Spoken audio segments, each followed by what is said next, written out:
ओम पूर्णमदः पूर्णमिदं पूर्णात् पूर्णमुदच्यते पूर्णस्य पूर्णमादाय पूर्णमेवावशिष्यते।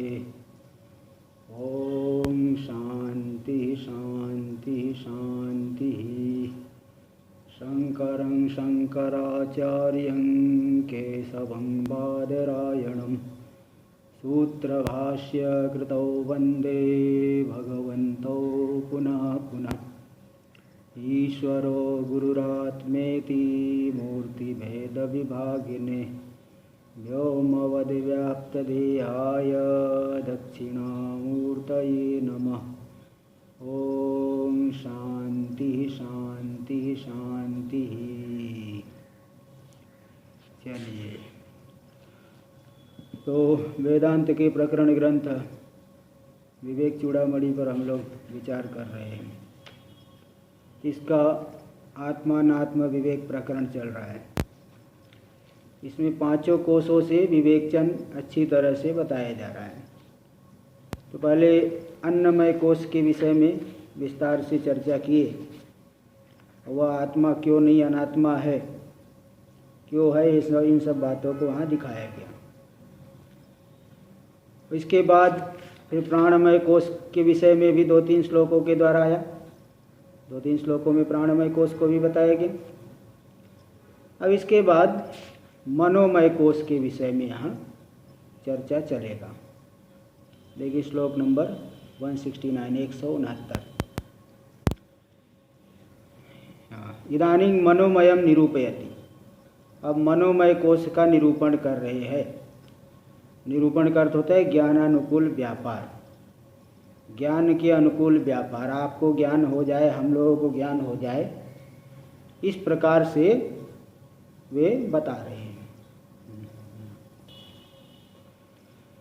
चलिए, तिदानीं मनोमयम निरूपयति, मनोमय कोश का निरूपण कर रहे हैं। श्लोक नंबर 169 देखिए।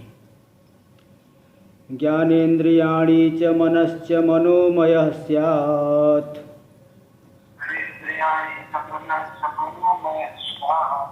कोशो ममाहमिति वस्तु विकल्प हेतुः।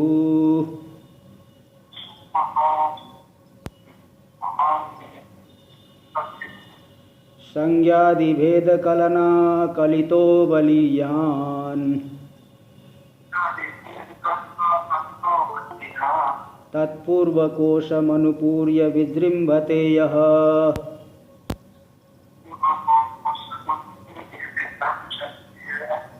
ज्ञानेन्द्रियाणि च मनश्च मनोमयः स्यात्। ज्ञानेन्द्रिया और मन, पंच ज्ञानेन्द्रिय और एक मन, इच्छा को मिला करके मनोमय कोश। ये मन की प्रधानता वाला कोश है, मन इसमें प्रधान है। ते मनोमय कोश हो गया। ते मनोमय स्यात् कोशो। अब इनको जो है 5 और मन को 5 ज्ञानेंद्रिय और मन को एक समुदाय में कैसे रख दिए? क्योंकि परस्पर विरुद्ध हो तो एक समुदाय में तो नहीं रखा जा सकता। तो बोले नहीं, ये परस्पर विरुद्ध नहीं है, क्योंकि ये जैसे प्राणमय कोश के विषय में बताया गया था।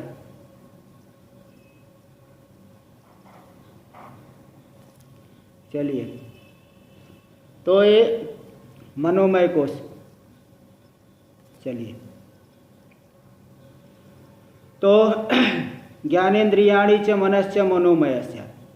ज्ञानेन्द्रिय और मन, तो मतलब ये परस्पर विरुद्ध नहीं। जैसे प्राणमय में बताया था कि पंच कर्मेंद्रिय 5 अलग अलग भूतों के राजस अंश से बनी हुई है, और प्राण जो है समष्टि राजस अंश से बना हुआ है। ठीक ऐसे यहाँ भी लेना, 5 भूतों के अलग अलग सात्विक अंश से ज्ञानेन्द्रिया बनी हुई है, और 5 ही भूतों के मिलित सात्विक अंश से मन बना हुआ है। इसलिए सात्विक अंश का कार्य ज्ञानेन्द्रिय भी है और मन भी है। इसलिए ऐसा नहीं कह सकते कि परस्पर विरुद्ध है। इसलिए पंच ज्ञानेन्द्रिय और मन मिला करके मनोमय कोश हो गया। और यही कोश ममाहमिति विकल्प हेतु, मैं मेरा, मम यानी मेरा, अहम यानी मैं मेरा, ऐसी जो कल्पना हो जाती। बताओ, सच्चिदानंद व्यापक जो आत्मा है, आनंद स्वरूप है, उसी में मैं मेरा करके ही पूरी की पूरी झगड़े हो रहे। जितना भी लड़ाई हुआ है, जितना भी युद्ध हुआ है, जितना भी संग्राम है, सब मैं मेरा करके ही हुआ है। भाई शरीर आदि में मैं बुद्धि हुई, शरीर के संबंधियों में मेरी बुद्धि हुई, तो मेरा वर्चस्व बढ़े, मैं ज़्यादा ख्यात हो जाऊँ, मैं ज़्यादा संपन्न हो जाऊँ। इसी बातों को ध्यान में रख करके तो सब युद्ध करते हैं। बड़े बड़े युद्ध हुए, लड़ाइयाँ हुई, पानीपत की लड़ाई, कहाँ की लड़ाई, दिल्ली की लड़ाई, कहाँ की लड़ाई, सब जगह ऐसी युद्ध हुए हैं। तो जितने भी युद्ध हुए हैं ये सब मैं मेरा करके हुए। यद्यपि देखिए कोई भी युद्ध करने वाला बचा नहीं, कालांतर में काल के गाल में चले गया। लेकिन तात्कालिक जो मैं मेरी बुद्धि होती है ना, वो इतनी प्रबल होती है कि व्यक्ति देखता नहीं। जैसे आदमी जो है तुरंत गुस्सा हुआ, क्रोध हुआ, और क्रोध में किसी को उठा के पटक दिया, किसी को मार दिया, बाद में सोचता है कि अरे नहीं ये तो मैंने गलत किया। कई चीज़ें ऐसी जीवन में घट जाती है कि बाद में व्यक्ति को पश्चाताप करना पड़ता है। लेकिन तात्कालिक बुद्धि इतनी प्रबल होती है कि उसको रोकना भी बड़ा कठिन हो जाता है।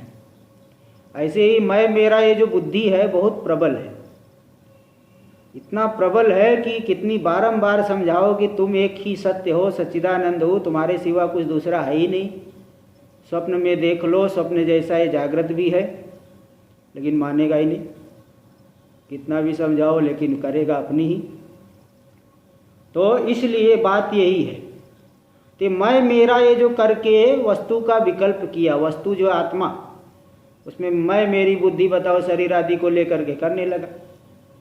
इन सभी वस्तु के विकल्प का हेतु हो गया मनोमय कोश, मनोमय कोश। संज्ञादि भेद कलना कलितो बलियान, संज्ञादि भेद कल्पना से विशिष्ट है। संज्ञा, नाम, रूप आदि की कल्पना मनोमय कोश ही करता है ना। व्यावहारिक सत्ता में, यद्यपि व्यावहारिक सत्ता में बात किया जाए तो कुछ व्यवहार की चीज़ों को तो मानना पड़ता है, ठीक है, लेकिन वो व्यावहारिक सत्ता तक ही उसको रखना चाहिए।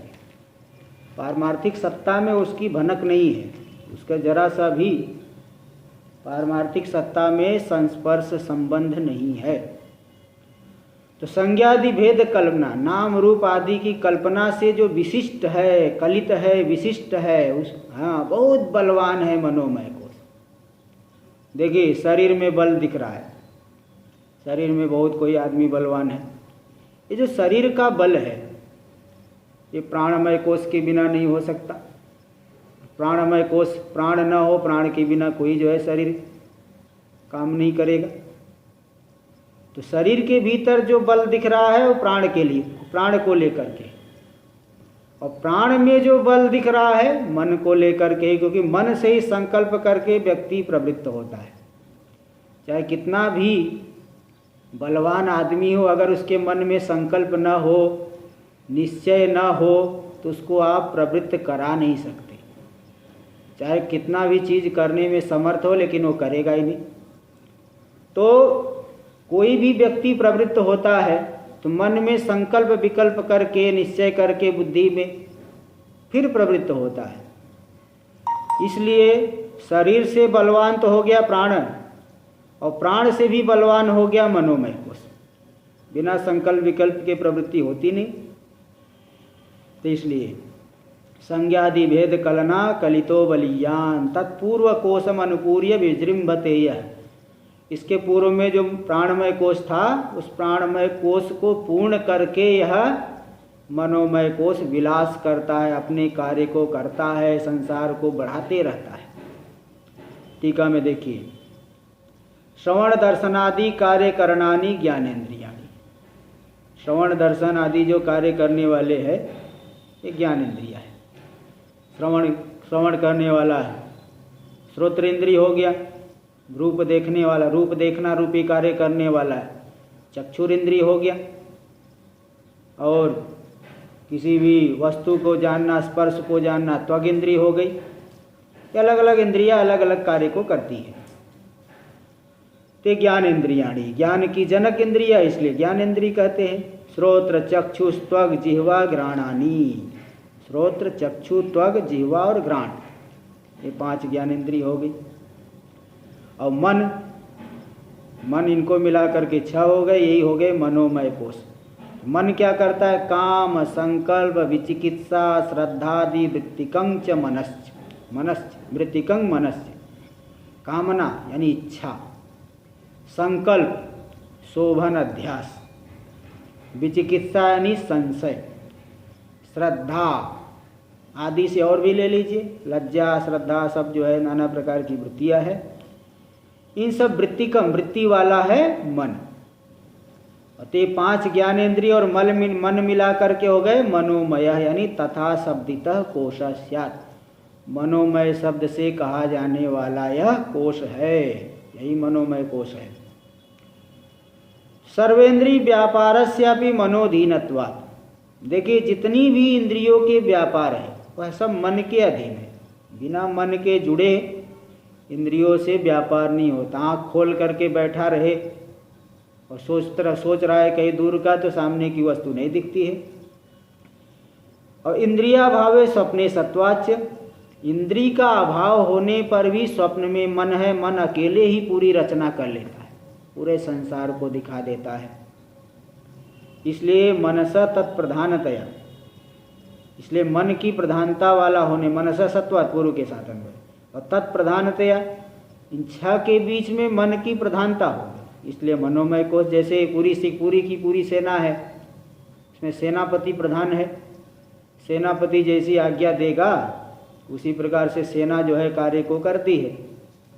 ऐसे ही ये मन हो गया इस मनोमय कोश का सेनापति, इसलिए प्रधानता वाला होने से मनोमय कोश हो गया। इति संज्ञा, न तो श्रोत्रमय चक्षुर्मय त्वगमय जिह्वामय घ्राणमय, ये नाम नहीं पड़ा मनोमय, क्योंकि मन की ही प्रधानता है। इति संज्ञा इति भाव, ये तात्पर्य है, ये नाम पड़ गया। अत्रापि, यहाँ पे भी देख लीजिए वही बात है जो प्राणमय कोश में बताए थे। प्रत्येकाकाशादि पंचभूत सत्व कार्यत्वाद ज्ञानेन्द्रियाणाम, इन 6 को क्यों मिलाए? क्योंकि जो ज्ञान इंद्रिया है आकाश आदि 5 भूतों के सात्विक अंश के कार्य है।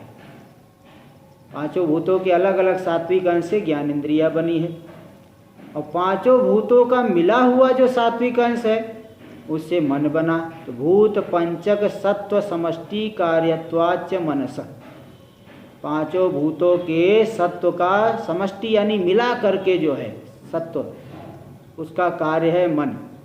इसलिए एकस्मिन कोशे घटनम, एक ही कोश में घटित हो गए 6 के 6, एक ही कोश में समावेश कर दिया गया तेसाम, 6 के 6 का। इति बोध्यम, अगर परस्पर विरुद्ध होते तो एक जगह नहीं रह सकते। जैसे एक ही कमरे में शेर को भी बांध दो और बकरी को भी बांध दो, तो फिर ज़्यादा समय तक 2 नहीं रह पाएंगे, एक ही बचेगा। तो ऐसे विरुद्ध नहीं है, विरुद्ध नहीं, इसमें देखिए समानता दिखा दी, समानता में तो रह जाएंगे। देखिए अहम शृणोमि, अहम पश्यामि, अहम स्पृशामि, अहम रसये, अहम जिग्रामि, अहम कामये, संकल्पये इत्यादिना सर्वत्र आत्मबुद्धे सत्वात्, सर्वत्र आत्मबुद्धि ही इसके माध्यम से होती है, मन के मनोमय कोश के माध्यम से होती है। तो मैं सुनता हूँ, मैं देखता हूँ, मैं स्पर्श करता हूँ, मैं रस का ग्रहण करता हूँ, अहम जिग्रामी, मैं भी गंध को ग्रहण करता हूँ, अहम कामये, मैं कामना करता हूँ, इच्छा करता हूँ, संकल्पये, संकल्प करता हूँ, इत्यादिना सर्वत्र आत्मबुद्धे सत्वात्, इत्यादि सर्वत्र जो है आत्मबुद्धि है। तो देखिए 6 के 6 सभी जगह पे 6 के 6 का जो है समावेश है मनोमय कोश में। सर्वत्र आत्मबुद्धि मन के माध्यम से आ जाती है, आत्मबुद्धि हो जाती है। तस्माद् व एतस्मात् प्राणमयाद अन्योंतर आत्मा मनोमय, इसको कोश क्यों कहते? देखिए बात बता रहे हैं। कोश यानी आत्मा को जो ढक लेता है, जैसे तलवार की कोश म्यान तलवार को ढक लेती है, ऐसे ही यह भी कोश है, क्योंकि कोश के समान ही आत्मा को आच्छादित कर देता है। देखिए इसी बात को दिखा रहे, तैतरीयोपनिषद का वाक्य है, तस्माद् वा एतस्मात् प्राणमयात् अन्यो अंतर आत्मा मनोमय। इस द्वितीय जो प्राणमय कोश जिसके विषय में बताया गया, उससे अन्य यानी भिन्न, और अंतर यानी उसके भी भीतर जो आत्मा है मनोमय, मनोमय रूपी आत्मा है। इति श्रुत्या अयम अपि सोपलब्ध्या, इस श्रुति के द्वारा, यह श्रुति प्रमाण है, इस प्रमाण से मालूम पड़ रहा है कि अयम अपि सोपलब्ध्या, यह मनोमय कोश भी अपनी उपलब्धि के द्वारा आत्म याथात्म्योपलब्धिम प्रतिबध्नाति, आत्मा के यथार्थ रूपता की उपलब्धि को प्रतिबंधित कर देता है। आत्मा का ज्ञान नहीं हो पाता, बल्कि मनोमय कोश का ही ज्ञान हो रहा है आत्म रूप से। तो आत्मा को ढक दिया, आत्मा नहीं दिख रहा है, मन ही दिख रहा है, इसलिए आत्मा की यथार्थ रूपता के ज्ञान को प्रतिबध्नाति, प्रतिबंधित कर देता है। इसी कोश इति उच्यते, इसलिए इसको कहते कोश। 5 कोशों से ढका हुआ है आत्मा, तो तीसरा मनोमय कोश से ढक गया। हाँ जी बोलिए। ये जो अंतर आप बोलते हैं, तो जैसे मान लीजिए 5 डब्बे हैं, हाँ, एक डब्बे के अंदर दूसरा, दूसरे के अंदर तीसरा, ऐसे 5 डब्बे हैं ऐसा? हाँ, इसी तरह से जैसे स्थूल शरीर से बाहर दिख रहा है, इसी में प्राणमय पूरा भरा हुआ है, ऐसा नहीं कि एकदम छोटा है, पूरा का पूरा भरा हुआ है। और प्राणमय के भीतर भी पूरा का पूरा भरा हुआ है मनोमय कोश। मनोमय के भीतर भी विज्ञानमय कोश आ गया, और उन सब का कारण अज्ञान तो है ही, तो अज्ञान तो रहेगा ही। तो एक के अंदर एक ऐसा है क्या? अंदर तो है, लेकिन पूरा भरा हुआ है, पूरा मतलब खाली नहीं। जैसे प्राण है, पूरा नख से लेकर के शिख तक है प्राण, तो है शरीर के भीतर ही, लेकिन पूरा भरा हुआ है। इसलिए बार बार आया ना अनुपूरिया, अनुपूरिया ऐसा आ रहा था ना, अनुपूरिया, उसको पूर्ण करके रखा। यहाँ भी देखो आया 169 में अंतिम पंक्ति है, तत्पूर्व कोशम अनुपूरिया बिजरिम बतेया, पूर्व कोश को पूर्ण करके विलास करता है। तो जो पूर्व वाला कोश था प्राणमय, प्राणमय को मनोमय ने भर दिया है, मनोमय से पूर्ण हो करके हो गया, और ऐसा करके पूर्ण करके उसको मनोमय विलास कर रहा है, अपने कार्य को कर रहा है। तो जो अंदर मतलब सूक्ष्म है, उससे सूक्ष्म, हाँ उससे सूक्ष्म है, उससे भी सूक्ष्म हो गया। स्थूल शरीर सबसे स्थूल हो गया, इसके उससे सूक्ष्म प्राणमय कोश, उससे सूक्ष्म मनोमय कोश, ऐसी सूक्ष्मता को लेकर के भीतर। जगह के हिसाब से नहीं है, सूक्ष्मता के हिसाब से। हाँ सूक्ष्मता है, और अंदर भी है, अंदर भी तो है, उसके भीतर है। अच्छा। स्थूल शरीर के भीतर प्राण है, स्थूल शरीर के भीतर ही प्राण कहा जाएगा ना, बाहर तो नहीं। बाहर थोड़ा यहाँ तक थोड़ा तो आता है, थोड़ा आगे तक आता है यहाँ तक, फिर अंदर चले जाता है। हाँ, इसलिए वो भीतर है, इसलिए कहते थे भीतर ही, उसके भीतर है, सूक्ष्म है। सूक्ष्म तो भीतर ही रहता है, कोई भी सूक्ष्म वस्तु है तो भीतर बाहर रहे अंदर तो रहती है ना। जैसे मिट्टी है, मृतिका है, तो घट के भीतर है सब जगह, बाहर भी है वो अलग है, लेकिन भीतर भी है, ऐसा लेंगे। चलिए हाँ, प्राण के अंदर मन है, मन के अंदर विज्ञान है, विज्ञान के अंदर अनंतमय, हाँ अंदर का नहीं होता है। हाँ, अंदर मतलब कि देखिए क्या है ना कि भाई आत्मा, जैसे बताया कि सबसे पहले आत्मा की उपलब्धि होगी बुद्धि में, मतलब आत्मा का प्रतिफलन पड़ेगा बुद्धि में, तो बुद्धि चेतन जैसी मालूम पड़ेगी, और बुद्धि के माध्यम से उस आत्मा का प्रकाश आएगा मन में, मन के माध्यम से प्राण में भी आएगा, और प्राण के माध्यम से फिर शरीर में आकर के शरीर में भी देखिए एकदम चेतन जैसा मालूम पड़ रहा है। हाँ, इस तरह से ऐसा होता है। हाँ चलिए देखिए, तो देखिए इस क्या कार्य करता है, तो अब ये बता रहे किस प्रकार से कार्य करता। तस्य कार्यमाह, उस मनोमय कोश के कार्य को दिखाते, ममाहम इति वस्तु विकल्प हेतु, मैं मेरा, इस तरह से जो वस्तु का विकल्प करने वाला है, मम अहम, ते वस्तु के विकल्प का हेतु हो गया। देहेन्द्रियादौ गृह क्षेत्रादौ अहमतांग ममताम च मन एव, मन ही उत्पन्न करता है, देह में, इंद्रिय में मैं, और गृह क्षेत्राद और घर में, क्षेत्र यानी खेती बाड़ी जो है, भूमि। वहाँ तो शहरों में तो भूमि नहीं है, मतलब फिर भी ज़मीन तो बहुत रखते हैं लोग, कोई जो है बहुत बहुत घर बना के रखे हैं, बहुत कार आदि रखे हैं।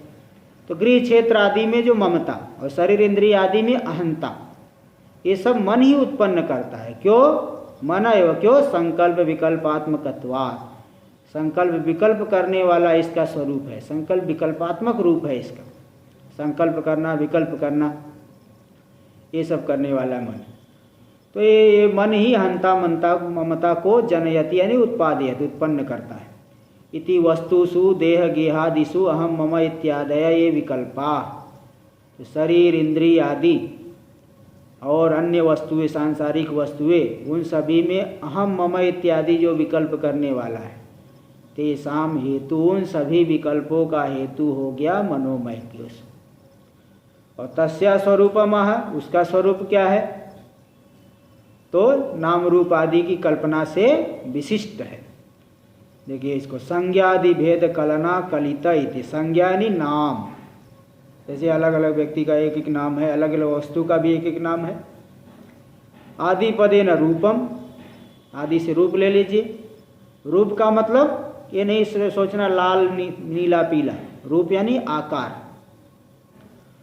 तो रूपम भिद्यते इति भेद, जो भिन्न भिन्न रूप है और नाम है, आकार है और संज्ञा है। तो संज्ञादि रूपयो भेद, संज्ञादि रूप जो भेद है, भिन्न भिन्न वस्तुएं है ये सब। अस्य वस्तुनः, देखो क्या संज्ञा, घट कलश कुंभ इत्यादि संज्ञा, एक वस्तु का जो इसका नाम घट है, कलश है, कुंभ है। और रूप यानी आकार, आकार कैसा है? पृथु बुधनोदर, पृथु मतलब अत्यंत स्थूल है, बुधन उदर, बुधन यानी जिसका गोल उदर है, पेट उसका गोल गोल है घट का। पृथु मतलब जो बड़ा है, और बुधनोदर, बुधन यानी गोल जिसका उदर है, पेट है। तो उदराद्य आकार, इस तरह से स्थूल और गोल आकार वाला। कहीं कहीं आएगा कंबु ग्रीवादि मदाकृति, कंबु है ना, कंबु है, ग्रीवादि गोल मटोल गला बना हुआ है उस घड़े में, तो सब आकार होगी। और भी रूप से नील पीतादि को भी ले लीजिए, मुख्य रूप से तो आकार, तो आकार में सब नील पीतादि भी सब आ गए। रूपम नील पीतादिकम च, तो नाम रूप, नाम आकार और पीतादि रूप भी अलग से भी इसको ले लिए। इति रीत्या सर्व पदार्थेषु विद्यमान, इसी रीति से सभी पदार्थों में, एक उदाहरण दे दिए घट का, वहाँ नाम है, उसका विशेष आकार है, कोई न कोई रूप है। ऐसे सभी पदार्थों का कोई न कोई नाम है, कोई न कोई एक विशेष आकार है, और कोई न कोई इसमें रूप भी है। तो सर्व पदार्थे स्वपि विद्यमान नाम रूपादि विषयक, विषयक यह छूट गया है, विषयक कलनया कलितः, विषयक कल्पना के द्वारा, कलितः यानी विशिष्ट, नाम रूप आदि कल्पना से यह विशिष्ट है, यही कल्पना करने वाला है। मतलब कुल मिला के तात्पर्य यदि दिखाया जाए तो बता रहे सर्वापि वृत्तय शब्द विषयन्य विषयन्य अर्थ विषयन्य विषयन्य, चाहे कोई भी शब्द हो, कोई भी वृत्ति हो, शब्द शब्दाकार वृत्ति हो, विषय अर्थाकार वृत्ति हो, मन आश्रित्य वर्तन्ते। शब्द विषयक वृत्ति और अर्थ विषयक, जैसे कोई बोले, कोई वस्तु दिखाए आपको, ये क्या है, तो आप बोलोगे लेखनी है। इसको किस शब्द से कहेंगे? लेखनी शब्द से, एक शब्दाकार वृत्ति बनेगी। और आपसे कह दे कि गौ, तो आपके अंदर अर्थाकार वृत्ति बन जाएगी। गौ यानी उसकी पूंछ मालूम पड़ेगी, श्रृंग मालूम पड़ेगी। किसी व्यक्ति का नाम ले लूँ तो तुरंत उस व्यक्ति का आकार आपके दिमाग में आ जाएगा, इसको कहते हैं अर्थाकार वृत्ति। तो चाहे शब्दाकार वृत्ति हो, चाहे अर्थाकार वृत्ति हो, सभी की सभी वृत्तियाँ इस मन का आश्रय करके ही बनती है। मन आश्रित्य वर्तन्ते।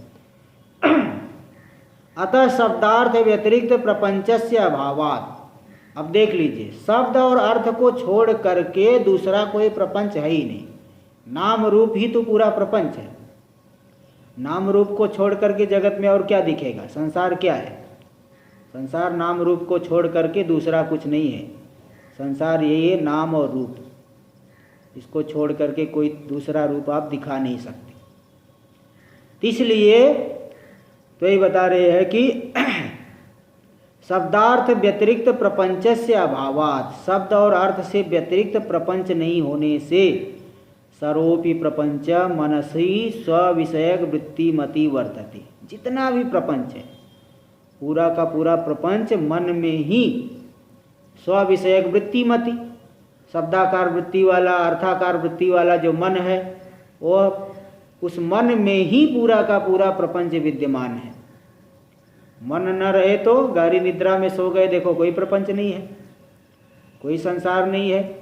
इति बलियान, इसलिए बहुत बलवान है ये मन। यही मन वश में हो जाए तो समझ लो कि सब काम बन गया। तो बंधन से मोक्ष से चाहे एतद अधीनत्वात्, चाहे बंधन हो चाहे मुक्ति हो, इसी मन के ही अधीन है, दूसरे किसी के अधीन नहीं है।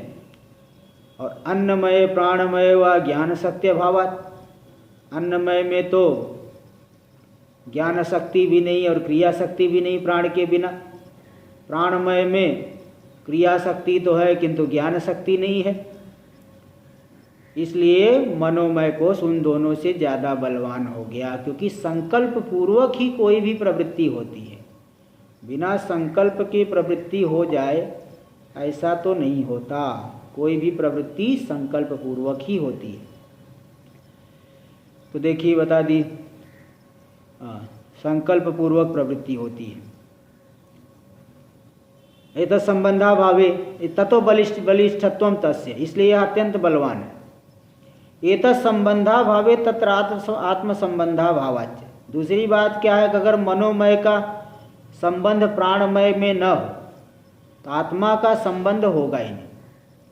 आत्मा का संबंध जो प्राणमय कोश में है, तो पहले ही बता दिए, पहले बुद्धि में आत्मा का प्रतिफलन हुआ, बुद्धि से मन में आया, इंद्रियों में आया, फिर प्राण में हुआ, फिर स्थूल शरीर में आता है। इसलिए अगर मनोमय कोश न हो तो प्राणमय कोश में और अन्नमय कोश में आत्म संबंध रहेगा ही नहीं। जैसे वर्षा काल में कोई जो है पुल टूट गया तो आवागमन ठप हो जाता है, इधर से उधर आ नहीं सकते, जा नहीं सकते। तो ब्रिज ही टूट गया, पुल ही टूट गया, आवागमन ठप हो गया। ऐसे ही मनोमय कोश का अगर नहीं रहेगा तो प्राणमय और अन्नमय कोश में आत्मा का संबंध रहेगा ही नहीं, एकदम जड़ हो जाएगा। तदा तत्पूर्व कोशम अनुपूरी, इसलिए पूर्व के कोश को पूर्ण करके, यानी प्राणमय कोश को पूर्ण करके, पश्चात पूर्ण करके, पहले तो विज्ञानमय कोश के द्वारा पूर्ण होगा मनोमय कोश, अब मनोमय कोश जा करके पूरित कर देगा प्राणमय कोश को। जैसे एक आदमी से जो है, कोई बहुत बड़ा सेठ है, उसका नौकर 50,000 उससे पा रहा है। अब नौकर जो है अपने घर में नौकर रखा हुआ है, उसको 5,000 दे रहा है, तो उधर से ये ले रहा है, इधर उसको दे रहा है। इसी प्रकार विज्ञानमय कोश से पूरित हो रहा है मनोमय कोश, और मनोमय कोश पूरित कर देगा प्राणमय कोश को। इस तरह से पूर्व कोश को पूर्ण करके, यानी प्राणमय कोश को पूर्ण करके यह अपना सारा खेल करता है। सारा जो है ये सब चीज़ों को ये करता है। देखिए बता रहे हैं, तस्य पूर्व कोश तत्पूर्व कोश यानी प्राणमय कोश, तद अनुपूर्य उसको पूरित करके विज्ञानमय कोशेन स्वयं पूरित। देखो बता दिए, विज्ञानमय कोश से पूर्ण हो जाएगा मनोमय। अब मनोमय कोश क्या करेगा? प्राणमय कोश को पूर्ण कर देगा। तो विज्ञानमय कोशेन स्वयं पूरितः तद अनु प्राणमयम व्याप्य, उसके पश्चात प्राणमय कोश को व्याप्त करके, उसको पूर्ण करके, यो विजृंभते, विजृंभण करता है, अपना सारा कार्य करता है, यानी निरर्गलम स्वकार्यम करोति, अर्गला प्रतिबंध से रहित अपने कार्य को करता है। अर्गला कहते संस्कृत में, जो हम लोग दरवाजे में कुंडी को लगाते हैं उसको कहते हैं अर्गला, संस्कृत में उसको अर्गला कहा जाता है। तो कुंडी लगा दिए मतलब रुक गया, प्रतिबंध हो गया। और निरर्गलम मतलब अर्गला से रहित, प्रतिबंध से रहित। अपने कार्य को यह मनोमय कोश करता है, प्राणमय कोश को व्याप्त करके। तो यही है स मनोमय, वही मनोमय है, यही मनोमय है। जिस प्रकार से कार्य करता है उसके कार्य करने की रीति आपको बता दिया गया, रीति उसकी यही है, इसी प्रकार से वो कार्य करता है। तत्पर्याय श्रुति, मनोमय कोश के विषय में भी तैत्तिरीयोपनिषद में आया है। स वा एष पुरुष विध एव तस्य पुरुष विदताम अन्वयम पुरुष विध। वह जो है, हाँ बताए वहाँ पे, यह पुरुष पुरुषाकार है, यानी प्राणमय कोश। पहले स्थूल शरीर पुरुषाकार है, स्थूल शरीर के भीतर प्राणमय कोश भर गया तो वह भी पुरुषाकार हो गया। उस प्राणमय कोश के भीतर मनोमय कोश भर गया तो वह भी पुरुषाकार हो गया। इसलिए प्राणमय कोश के पुरुषविद होने पर यह भी मनोमय कोश भी पुरुषविद हो गया, पुरुषाकार हो गया। और मनोमय कोश पुरुषाकार होने पर आगे बताएंगे विज्ञानमय कोश भी पुरुषाकार हो जाएगा, इति ज्ञेया। इस तरह से श्रुति मनोमय कोश का भी वर्णन करती है। तैत्तिरीयोपनिषद में आपको अच्छी तरह से मिल जाएगी श्रुति, वहाँ आप और विस्तार से देख सकते हो। और कोई शंका हो तो पूछ भी सकते हो, बता सकता हूँ। चलिए, तस्य बंधकत्वम विशदयति, यह मनोमय कोश बंधन में डालता है। ये बात जो है कोई जमता नहीं उनको, बोले मनोमय कैसे बंधन में डाल रहा है। अरे एक क्या, कई लोग तो ऐसे भी जिनको बंधन का ही ज्ञान नहीं होगा, बोले क्या बंधन है, आराम से तो रह रहे हम लोग, बार बार आप लोग डरा देते हो फालतू में। कोई बंधन नहीं, सब अच्छा है, आप अपना काम करो। तो मतलब क्या है कि कई लोगों को बंधन का ज्ञान ही नहीं होता। हमको दुख मिल रहा है संसार में दुख है, ये बात उन्हें जो है अनुभव तो करते हैं, लेकिन पूरा संसार दुखमय है ऐसा कहने पे भी नाराज होते हैं। तो मन बंधन में डालने वाला, बोले मन कैसे बंधन में डाल, मन कोई रस्सी है क्या बांध लेगा। तब इस बात को देखो, दिखा रहे किस प्रकार से बांधता है। उसमें एक याग दृष्टि जो है, अग्नि में जैसे हवन डालते हैं, तो जैसे एक यहाँ भी शरीर के भीतर एक बहुत बड़ा याग चल रहा है, ऐसा रूपक देख करके बता रहे हैं। पंचेंद्रिय इत्यादि ना चतुर्भी, ऐसे 4 श्लोकों के द्वारा ये बताएंगे कि मनोमय कोश बंधन में डालता है। देख लीजिए श्लोक नंबर 170। पंचेन्द्रिय पंचभीरेव होत्रिभिः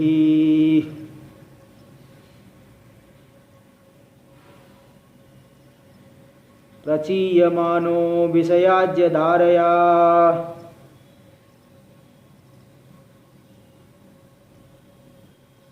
जाज्वल्यमानो बहुवासनेन्दनैः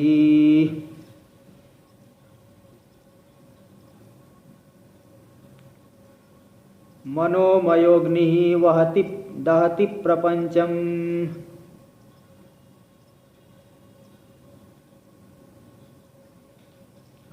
पंचेन्द्रिये पंचभीरेव होत्रिभिः। देखिए शरीर के भीतर ही बहुत बड़ा याग चल रहा है।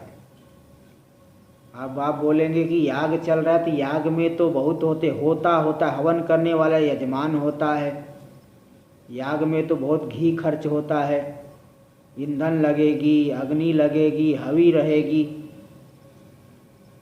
है ना।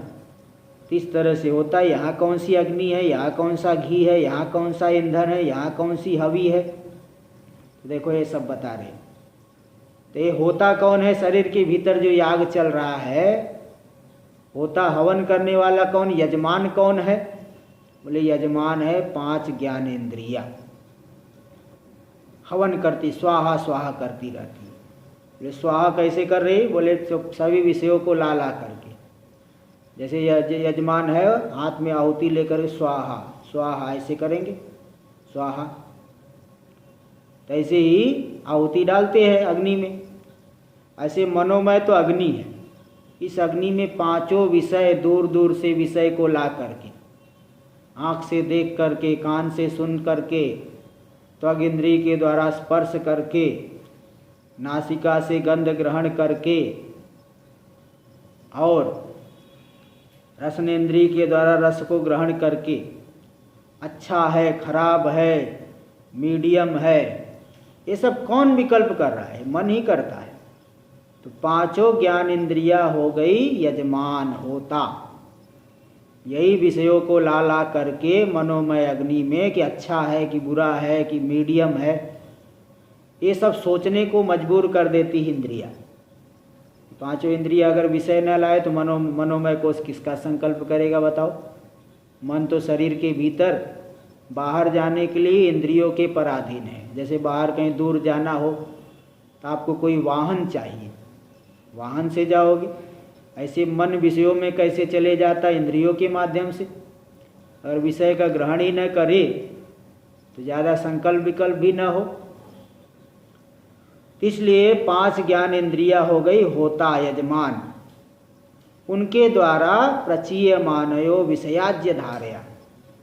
ये यजमान कौन सी जो है धारा डाल रहा है, कौन सी घी को डाल रहा है? बोले विषय रूपी घी को, विषय रूपी आज्य, आज्य यानी घी, घृतम, विषय रूपी घी की धारा उस मनोमय अग्नि में छोड़ रहा है।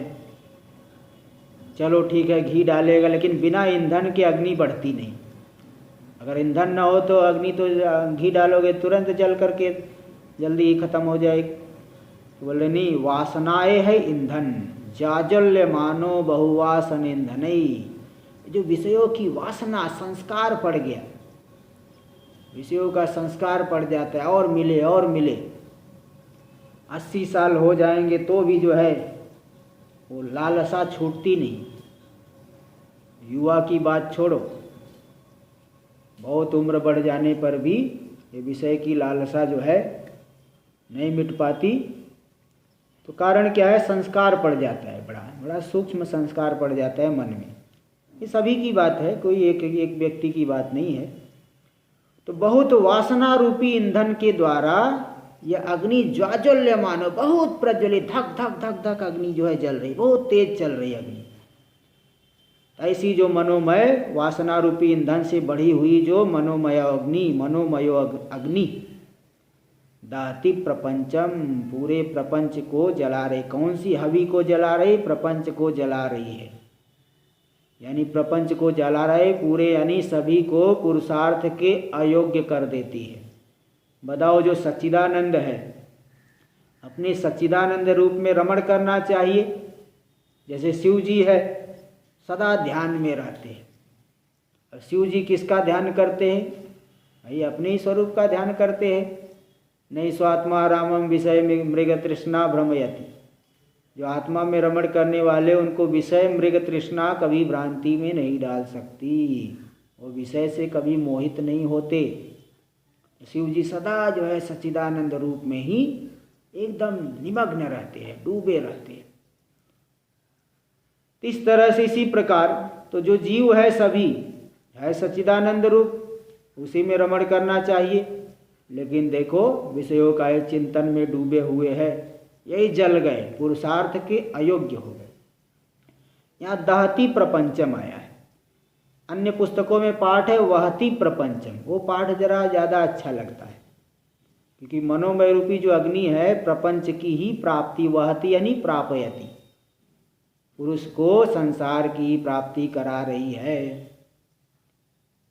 अथवा दहती, यहाँ अग्नि लेने की वजह दहती भी ले लेंगे तो भी ठीक है। जला रही है प्रपंच को, मतलब पुरुष को पुरुषार्थ के अयोग्य कर देती है।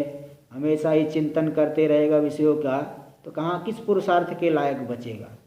किसी काम का लायक नहीं। इसलिए वो ऐसा दे दिए। इसलिए भाई बहुत ही प्रयत्न करके ये मन को प्रसन्न, मन को शुद्ध करने की कोशिश करनी चाहिए। मन हमारा शुद्ध हो, शुभ्र हो, अत्यंत प्रयत्न करके व्यक्ति को जो है शुद्ध करने की कोशिश करनी चाहिए। नहीं तो बिना मन जो है शुद्ध हुए ठीक से साधना नहीं हो पाती। चलिए देखिए टीका में, सुख प्रतिपत्तये मनोमयम अग्नित्वेन। सुख से ज्ञान हो हमें, इसलिए मनोमय कोश को अग्नि रूप से यहाँ पे निरूपण कर रहे, उपमा दे रहे। और श्रोत्रादि इंद्रियाणि होतृत्वेन, होता यजमान कौन है? श्रोत्रादि इंद्रियां ही यजमान है, हवन कर रही है। और पुनः पुनः संपततः विषयान, बार बार जो है जिनकी प्राप्ति हो रही, जिनका संयोग हो रहा है ऐसे विषयों को, वो विषय हो गए आज्य धारा, घृत की धारा। घी वही है विषय की धारा, विषय जो है विषय हो गए घी की धारा। विषयान आज्य धारात्वेन, विषय को घी की धारा रूप से यहाँ पे निरूपण कर रहे, उपमा दे रहे। और विषय वासना ईंधनत्वेन, विषयों की संस्कार ही ईंधन है, इससे अग्नि बढ़ती चली जाती है। जितना ज़्यादा संस्कार बढ़ेगा उतनी ही ज़्यादा समझ लो संसार को बढ़ाएगा ये मनोमय अग्नि। इसलिए उसको विषयों की वासना को ईंधन रूप से निरूपित कर रहे। पंच च तानि इंद्रियाणि च पंचेंद्रियाणि, 5 इंद्रिय होता, हवन करने वाले। मतलब कौन कौन हो गए? श्रोत्र त्वक चक्षुर जिह्वा घ्राणानि, तैरेव पंच भी होती होत्री भीन, 5 होताओं के द्वारा, हवन करने वालों के द्वारा। मतलब हवि अग्नि संयोगानुकूल व्यापारवद भी। देखो होता क्या करता है? हवि को अग्नि में डालेगा।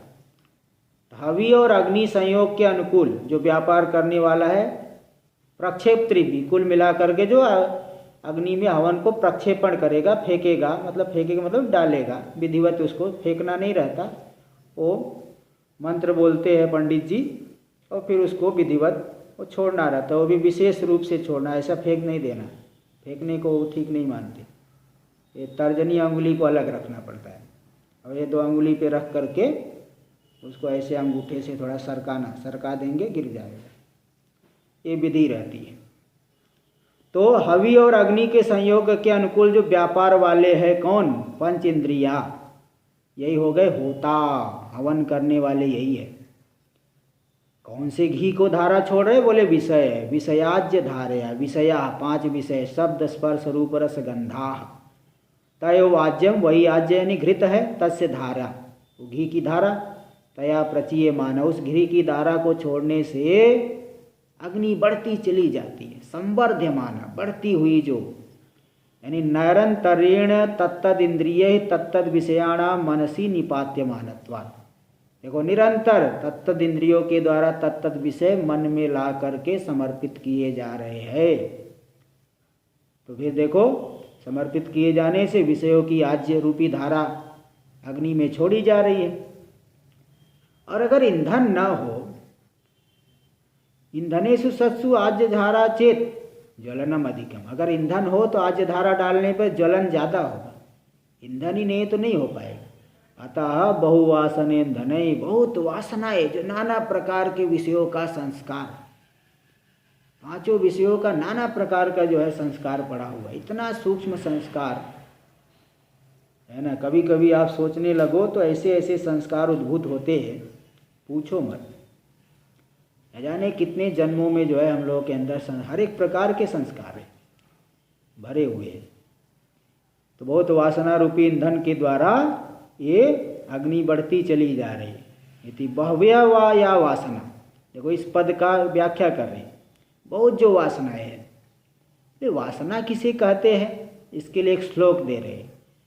दृढ़ भावनया त्यक्त पूर्वा, दृढ़ भावनया त्यक्त पूर्वापर विचारणम, यदा दानम पदार्थस्य वासना सा प्रकीर्तिता। पदार्थों की दृढ़ भावना, बारंबार आपने चिंतन किया, हमने चिंतन किया, तो त्यक्त पूर्वापर विचारणम, पूर्वापर का विचार किया ही नहीं कि वास्तव में इससे हमें नुकसान होगा कि फायदा होगा।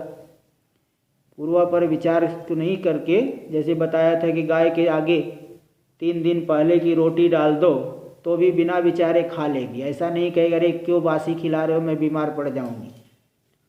तो मनुष्य भी रोटी भले ताजी खाए, किंतु ये विषय का चिंतन जो है वो छोड़ता नहीं जल्दी। भले रोटी ताजी खा ले, किंतु विषय जो है वो सब विषय चिंतन करेगा। साधारण व्यक्ति, अविवेकी व्यक्ति, विवेकी ऐसा नहीं करता। तो त्यक्त पूर्वापर विचारण, पूर्वापर का विचार छोड़ करके जो दृढ़ भावना से ही पदार्थों को ग्रहण करते रहता है, चिंतन करते रहता है। यद आदानम पदार्थस्य वासना सा प्रकृतिता, पूर्वापर विचार नहीं करके बारंबार चिंतन करके जो पदार्थों की वासना, पदार्थों को मन में ले जा करके रख देता है सूक्ष्म रूप से, उसे कहते वासना। वही है संस्कार। वही वासना दृढ़ बन करके तृष्णा हो जाती, तृष्णा। इसलिए कहते तृष्णा न जीर्णा वयमेव जीर्णा। तृष्णा तो नहीं मिटी, लेकिन हम ही मिट गए, हम ही जीर्ण हो गए। तो ये इस तरह से ही है वासना, इसको कहते वासना, यही वासना। तो हाँ, इति बंधकत्वेपि विषयाणाम सुखकरत्व भ्रांत्या। यद्यपि विषय बंधन में डाल रहे हैं, लेकिन भ्रांति क्या होती है? सुख देने वाले हैं, सुख करत, सुख करने वाले। ऐसी भ्रांति होने से ये मुझे सुख देंगे, ऐसी भ्रांति होती विषयों में। इसलिए तेसु उपादेयत्व भावना, उनमें ग्रहण करने की इच्छा होती है संस्कारों से। बारंबार से जो संस्कार पड़े हुए मन में, उसको ग्रहण करना चाहेगा। तो ऐसे जो विषयों की वासना ही है ईंधन, तायो ईंधनानी, यानी शुष्क काष्ठानी। ईंधन किसे कहते? सूखी लकड़ी को ईंधन कहते हैं। तो विषय की वासना ही ईंधन हो गई। ईंधना भावे केवलाज्य धाराया, ईंधन नहीं है केवल घी की धारा से। बहुकाल ज्वलन हेतुत्वा भाव, ज़्यादा समय तक जल नहीं सकती, घी की धारा तुरंत जल जाएगी। और ईंधन हो तो थोड़ा लंबे समय तक जलेगी और वो अग्नि बहुत ऊपर तक उठ जाती है।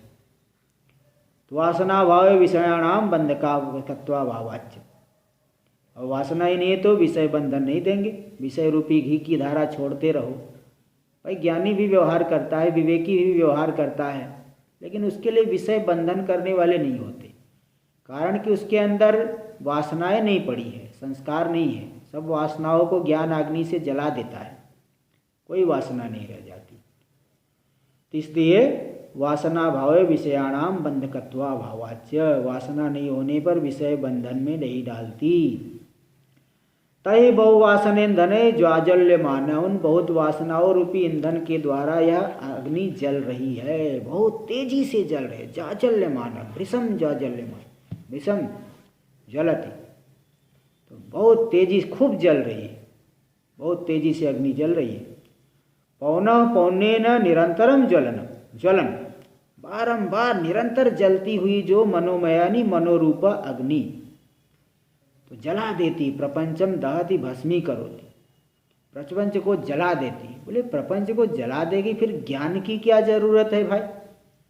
जब मनोमय अग्नि प्रपंच को जला दे रहे, फिर ज्ञान की क्या जरूरत? बोले जला देगी मतलब सर्वान पुरुषान पुरुषार्था योग्यान करोति।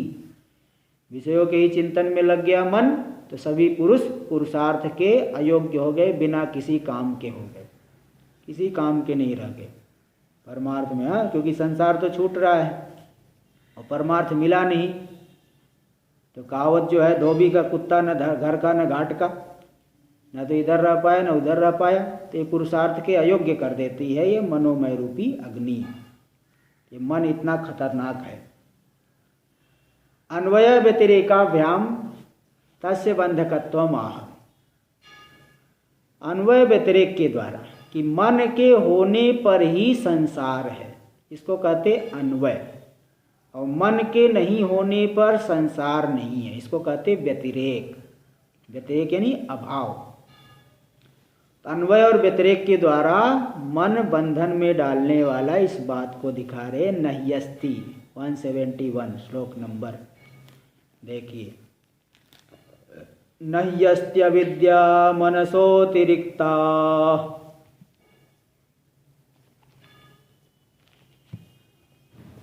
मनोह्यविद्या भवबंध हेतु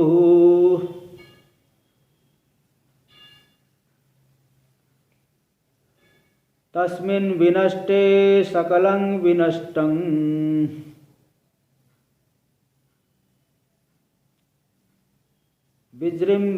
विजृंभितेस्मिन् सकलं विजृंभते।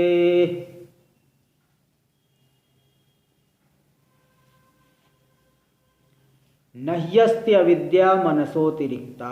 बोले जो अविद्या है ना, अविद्या स्वयं अविद्या रूप से बंधन नहीं करती। मन के माध्यम से प्रकट होकर के ही अविद्या बंधन को करती है, दुख देती है। इसलिए मन से अतिरिक्त कोई जो है अविद्या नहीं है, मन ही अविद्या है। भाई मन नहीं रहेगा गहरी निद्रा में, वो अविद्या तो है, लेकिन कोई संसार नहीं, कोई सुख नहीं, कोई दुख नहीं। इसलिए मन ही अविद्या है। मन से अतिरिक्त अविद्या क्या कहोगे? जैसे कोई आदमी है, उसका नाम है गुंडा, नाम पड़ गया गुंडा, और दूसरा कोई बाहर से आदमी आया, बोले उसको सब बुलाए गुंडा जरा इनको पानी पिला, तो बोले भाई गुंडा हो के पानी पिला रहा है, क्या बात है? दूसरा आदमी पूछा भाई आप गुंडा है क्या? दूसरे से पूछा ये गुंडा है? बोले क्या मतलब, ये कौन से मतलब किसी को मारता है क्या? बोले नहीं मारता नहीं है। अच्छा झूठ बोलता है क्या? बोले नहीं झूठ नहीं बोलता है, एक नंबर का युधिष्ठिर का भी पिताजी है। और कुछ मतलब कोई भी पाप नहीं करता। तो बोले पाप नहीं करता, फिर नाम इसका गुंडा? बोले इसको ऐसे नाम रख दिए। अब भाई जो पाप नहीं कर रहा है कुछ भी, तो गुंडा नाम रख देने से थोड़ी वो गुंडा हो गया। ऐसे अविद्या जो है स्वयं अविद्या रूप से प्रकट नहीं है, वह मन रूप से ही प्रकट है। मन रूप से ही अविद्या प्रकट होती है, मन रूप से ही जो है अपने अविद्या अपने कार्य को करती है। ये स्वयं अविद्या अविद्या रूप से प्रकट नहीं है। इसलिए कह दिए नहीं अस्ति अविद्या मनसोतिरिक्ता, मन को छोड़ करके अविद्या कोई चीज नहीं है। मनु ही अविद्या भवबंध हेतु, मन ही अविद्या है, मन ही संसार का हेतु है। और तस्मिन विनष्टे सकलं विनष्टम, और मन ही नष्ट हो गया तो समझ लो अब संसार दुख नहीं देगा। विजृंभिते स्मिन सकलं विजृंभते, और मन ही जब विस्तार को प्राप्त हो गया, वृद्धि को प्राप्त हो गया, तो पूरा का पूरा संसार ही बढ़ते चले जाता है। बढ़ते चले गया, बढ़ते ही गया, घटता नहीं है। इसलिए कुल मिला करके अन्वय व्यतिरेक से मन के होने पर ही संसार और मन के नहीं होने पर संसार नहीं, ये बात सिद्ध हो गई। ठीक है। सुसुप्तौ कारणा विद्या सद्भावे, सुसुप्ति अवस्था में कारण अविद्या तो है, लेकिन बंधन क्यों नहीं है? बंधन तो नहीं है, बंधस्य अभावात्, बंधन नहीं है, इसलिए मानना पड़ेगा मन के होने पर ही बंधन। इसलिए तत्कार्य मनसयो बंधकत्वम, इसलिए अविद्या का जो कार्य मन ही है वही बंधन में डालने वाला है। और तदा तस्य लीनत्वात्, गहरी निद्रा में मन लीन हो गया, इसलिए बंधा भाव, बंधन नहीं मालूम पड़ता। इति अभिप्रेत्य, इसी अभिप्राय से कहा गया कि मन को छोड़ करके अविद्या नाम की कोई चीज नहीं है। मनसोतिरिक्ता अविद्या नास्ति इति उक्तम, मन को छोड़ करके अविद्या है ही नहीं, क्योंकि अविद्या अविद्या रूप से प्रकट नहीं होती। भाई बीज दशा में वृक्ष थोड़ी फल देगा, छोटा सा बीज ला के रख दिए, अब बोलो कि फल देगा, हाँ पत्ते देगा, पुष्प देगा, अरे कुछ नहीं देगा जब तक उसको भूमि में गाड़ोगे नहीं, पानी नहीं डालोगे। जब तक उसको उचित वातावरण नहीं मिलेगा कुछ नहीं करने वाला। इसलिए सुसुप्ति में मन लीन होने से बंधन का भाव। तो मनसो अतिरिक्ता अविद्या नास्ति, ही यानी निश्चितम, मन न ही अस्ति, ही शब्द निश्चित अर्थ में, बोले निश्चय है, यानी यत भवबंध हेतु अविद्या तत्कार्यत्वात् मन एव, संसार बंधन का हेतु क्या है? अविद्या, वह तो मन ही है। अविद्या का कार्य मन ही अविद्या है। मनस्सत्वे देहादो अभिमान रूप बंधात, मन है तभी देहादि में अभिमान रूपी बंधन है। और तद अभावे तद अभावात्, मन नहीं है तो कोई शरीर आदि में अभिमान नहीं। शरीर एकदम गहरी निद्रा में निश्चेष्ट पड़ा रहता है, कोई मार दे, कुछ कर दे, कुछ भी करे, कोई फर्क नहीं। इसलिए मनोभव बंधयो अन्वय व्यतिरेको, मन और संसार रूपी बंधन का अन्वय व्यतिरेक, मन के होने पर ही संसार, मन के होने पर संसार नहीं।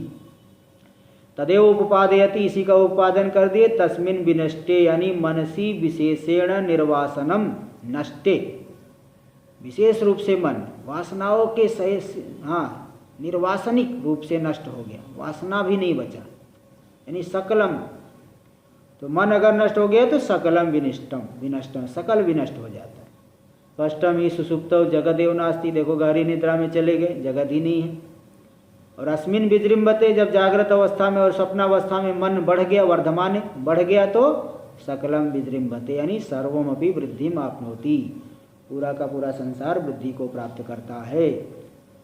श्लोक नंबर 171 पूरा हो गया। आगे का विचार कल होगा, लेकिन ये सूचना 4:30 से अभी पाठ चल रहा है आज से, तो सब लोग जो है थोड़ा समय से आए तो अच्छा रहे।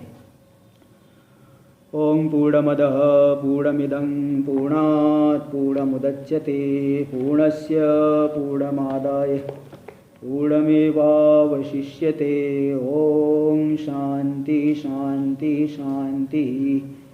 शंकरं शंकराचार्यं केशवं बादरायणं सूत्रभाष्य कृतौ वंदे भगवन्तौ पुनः पुनः। ईश्वरो गुरुरात्मेति मूर्तिभेदविभागिने व्योमवद्व्याप्तदेहाय दक्षिणामूर्तये नमः। ओम शांति शांति शांति।